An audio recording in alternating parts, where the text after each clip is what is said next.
So hello.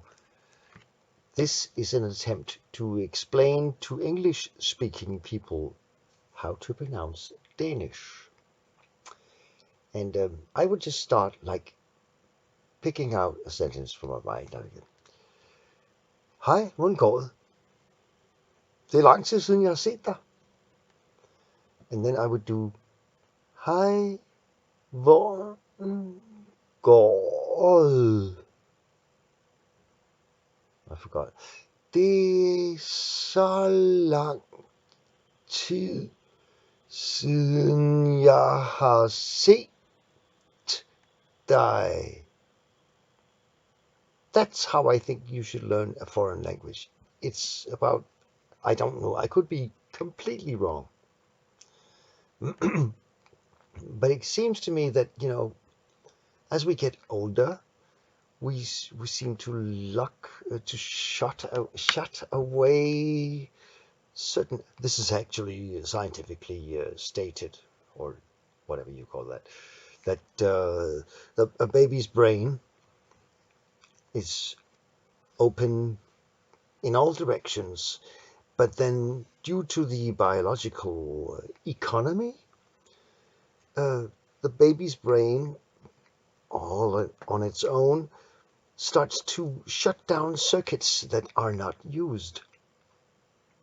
And so that's why we have already chosen a direction, this, that, and the other, where we're like the fluid with iron powder in it that goes like, we're like those spiky things. We start off like trees, and then we grow down to these little things that don't reach far in any way, because we have to reduce all these connections that our brain might pick up on to fit into the environment that we grow up in. So that means, to me, as I see it, means that we slow down in our learning process, because we already have enough stuff in there. And so that's why I think we should slow down.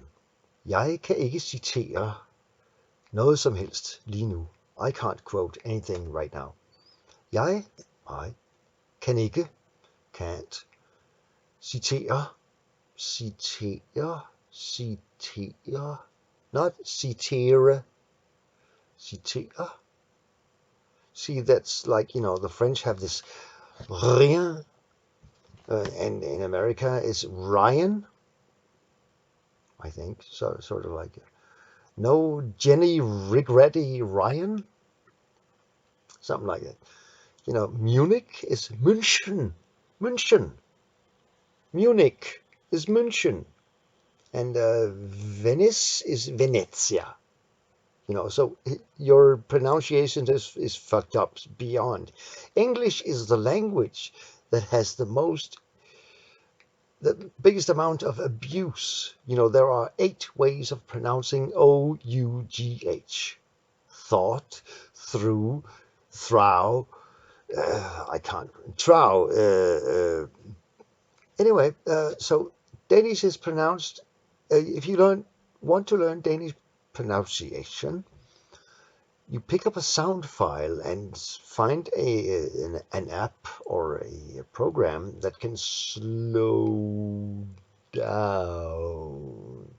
Actually, it's the same with the problem that seems to be very big for East Asian people like Japanese and Chinese, with this distinguishing L from R, because those vowels have partners in their languages that are very much closer, where the L and R aren't so far apart. So I was in Thailand, and there was a street that I thought was named Surawong or Surawong, but it turned out to be Suliwong. I asked for Suliwong.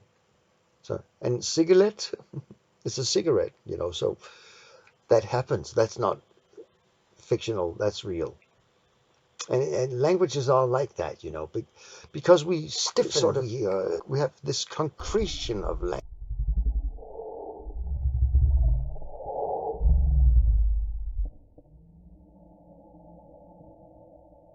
Also, we identify with our language, which makes it very hard. You have to create an identity in a different language. You have to act up. You can't just speak it because there's no you're not used to express any part of yourself in this foreign language. Så you have to do it. Och på det här sättet så fungerar det alltså så att man lär sig ett språk långsamt, mera långsamt ju äldre man blir. Eller på engelska. It's going to be like this. You're learning a language, a foreign language, or any language, slower and slower through life. I think it's the same with any other language or any other thing. I mean, playing an instrument, becoming a surgeon, all that kind of jazz, astronaut, football player. So slow down, please.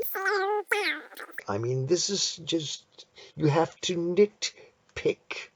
You have to be into the detail to an irritating level. What sker? Or how's it going? What sker? But this is old fashioned, like hvad så? But it's not what så? It's hvad så? Hvad så, mand? Hej, mand. Tak for kaffe.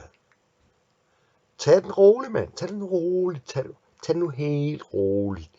Tag det nu helt roligt.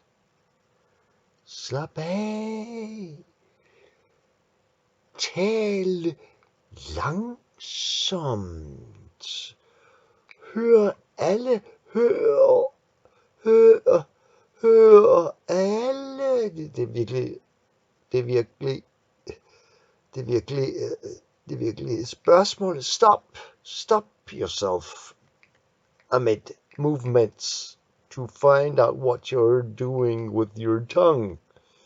I believe that the Swedish people have a pronunciation they're not aware of. Namely, when they have an R before an S, like daddy, farsan. They don't say farsan like they would if they pronounced their Swedish language with the traditional and classical R, which was one of the, I don't know how many that existed before the French king had a speech impairment like that of the Spanish king who was lisping. So that's why the Spanish talk like this. The French king could not say re, vraiment, c'est véritable. So he said vraiment, something like that.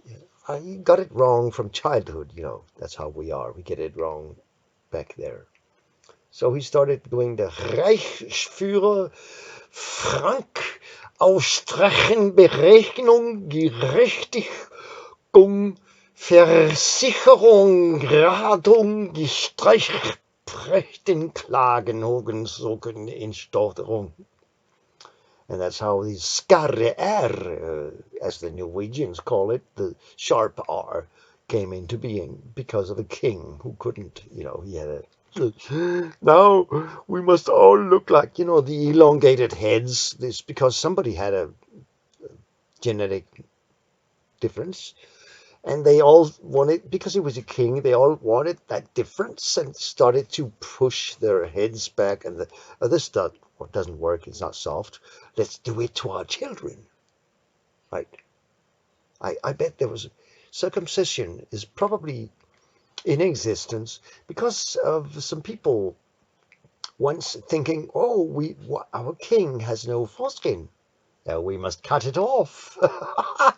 So that's what they did. That's how everything is somebody pulling some their ass and everybody else is copying it. That's how this world is funky. Very funky.